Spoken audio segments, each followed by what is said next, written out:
young children, if you're a mom, if you're a dad, if you have a child that goes to a pediatrician, if your child is starting school, if you've got 2 ears and 2 eyes, this post is for you. We're going to talk about autism.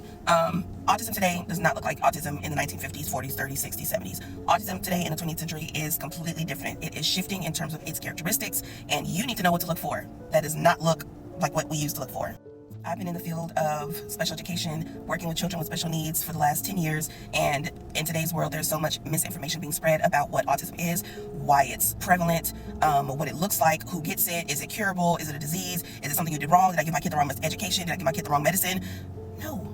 Do you do this with ADHD? Do you do this with intellectual disabilities? Do you do this with dyslexia? Do you do this with people who have a speech impediment? No, silly.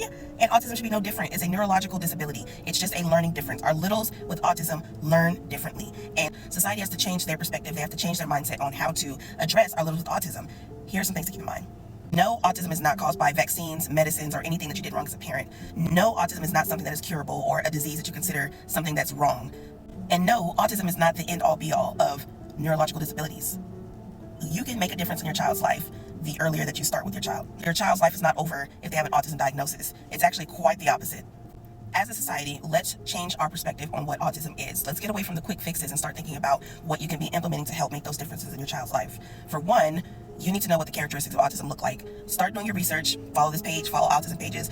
Start the initiative to learn more about what autism looks like in today's age. Research has shown that early intervention, getting your little ones help as early as possible, even from infancy, can create improvements in their learning, their socialization, and their communication. Your state should have some form of early intervention program that probably starts from infancy age and goes up to probably age 3. So the earlier that you're able to access those resources, the better off your child is going to be. Number 2, understand that autism is a spectrum. There's not going to be a one-size-fits-all on what meets the need of a child on the spectrum. One child needs can be completely different from another child. There's different levels. They're trying to understand what autism looks like on those different levels to be able to know where that child is and what their needs might look like. Lastly, creating an environment that really opens up the world of your child on the spectrum. Studies show that utilizing your environment outside of the home can be just as beneficial as when our little ones go to school and are around their same age peers. When our littles are really young, they learn the best by socializing and learning from their peers, their same age peers. So when we don't have the opportunity to be in a school setting or a daycare or environments where we're around other kids, then you've got to find ways to do those things that would be happening in those environments in your home environment.